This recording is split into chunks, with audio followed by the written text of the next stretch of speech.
Thanks for joining us for 10 Tampa Bay this weekend. I'm Miranda Parnell. We begin tonight with developments out of Plant City from last night's tragic train crash.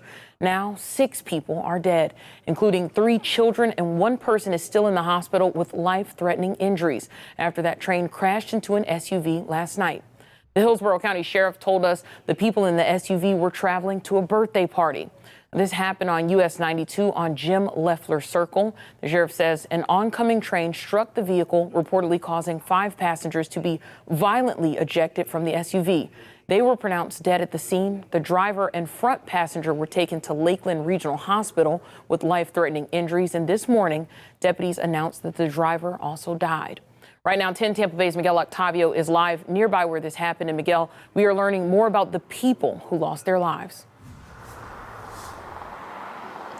Miranda, this is just a devastating moment for some loved ones here in Plant City. The youngest person we know who died here, just 9 years old. I just spoke with the aunt of the sole survivor of this crash who is still in the hospital fighting for his life. I just learned moments ago there is a GoFundMe going out to support that family. More in that in just a moment. But behind me is where that crash happened. The sheriff told me an SUV of 7 people were on their way to a party past this. But at some point, just based on their investigation, they say the driver did not stop, was rolling, and at some point after 6:45, a freight train collided with that SUV. And just looking inside, you can see some makeshift memorials. There were some bundles of flowers, and nearby you can still see remnants of the crash as well, including a bumper, a car door, springs as well. Some neighbors who live just across the street say they are heartbroken to learn not only did 6 people die, but that children were involved. Families, and then it's just sad, and it's hard to watch. Now they're pulling out bodies, and and it's children. It's sad. Yeah, it really is. It's honestly the worst thing I've ever seen in my life. It really is.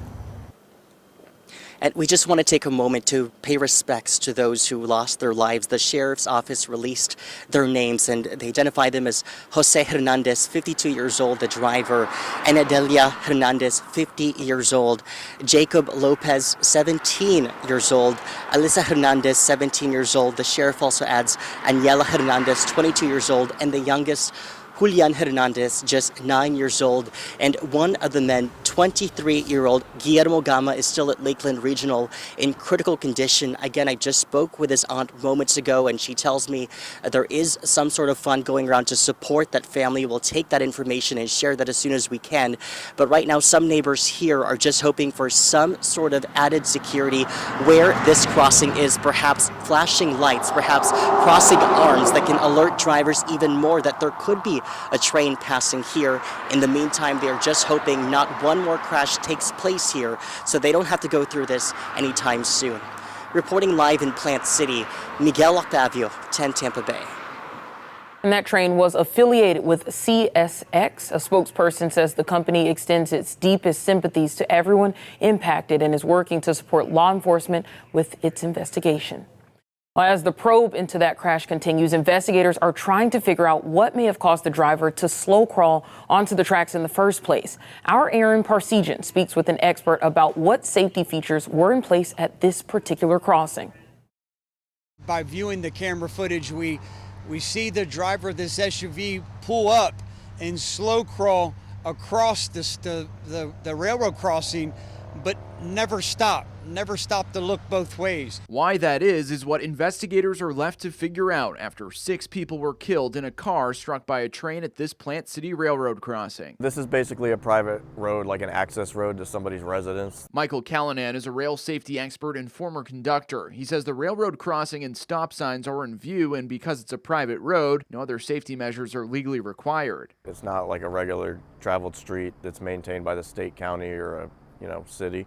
When it comes to the engineer, the sheriff says he did everything he could to slow the train down. And outside of laying on the horn and flashing lights, Callanan says there's little they can do if a car drives on the tracks in front of them. And especially at 55 miles an hour for a freight train that may be a mile long or a mile and a half, it takes a good quarter of a mile to a half a mile to get the train stopped.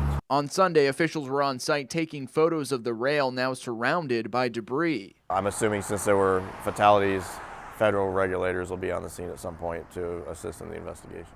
And as they work the case, the scene now a tragic reminder for everyone on the roads. We do say on the railroad, expect a train at any time, any direction. In Plant City, Aaron Parsegian, 10 Tampa Bay.